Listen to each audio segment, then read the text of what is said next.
Now that I've managed to remove the shock absorber from the car, just wanted to explain the process that I'd used to make it maybe a bit easier if anybody else is looking at doing it. So, the first stage, obviously, is to get the wheel off. Once that's done, I then removed the brake caliper off the disc and then tied that up to the back of the car so that it's out of the way and there's no pressure being put onto the flexi hose.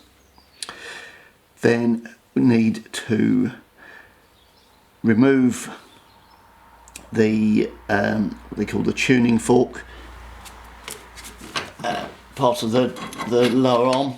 You can see here that goes through a bolt hole in the centre there, which you maybe can just see behind the shock absorber.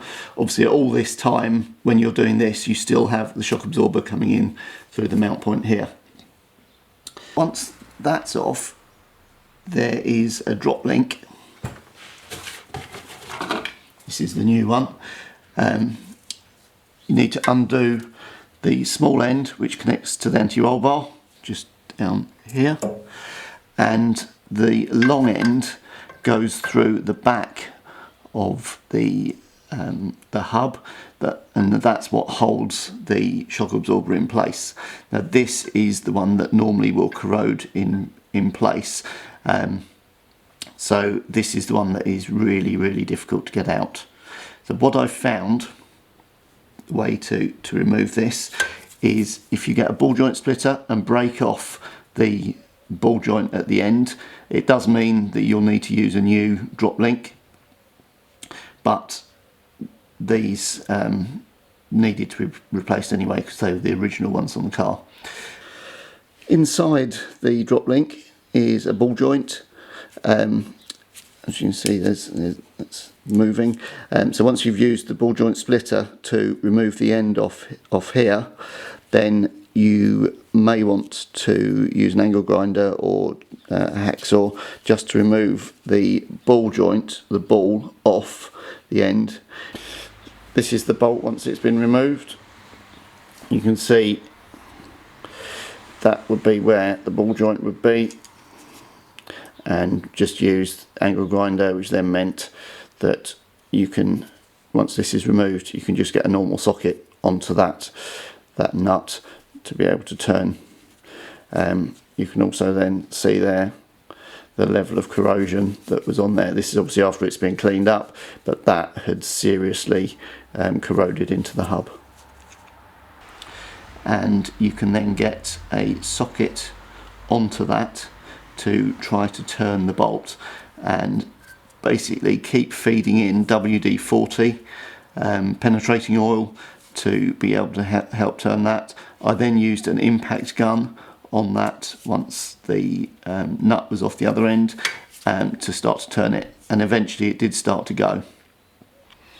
So the way I had it, I was putting an impact gun on the 17mm nut there once I'd cut the end off, and then what was doing was putting a chisel, once it had come out slightly, able to get a chisel behind the washer, which was then allowing it to be forced out even more until the bolt came out completely.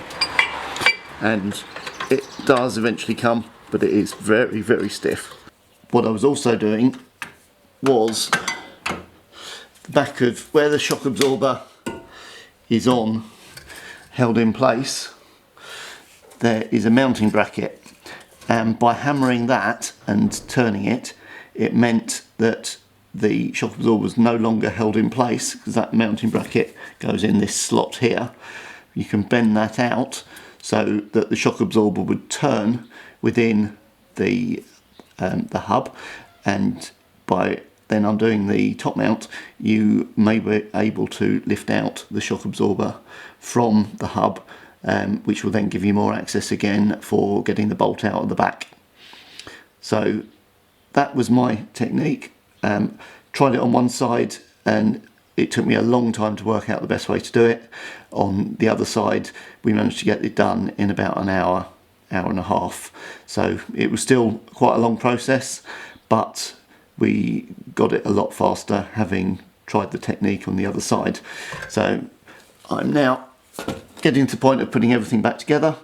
We'll obviously have the drop link to go in place, shock absorber back in here, then reassemble the brake caliper onto the hub, and reconnect the tuning fork onto the lower arm.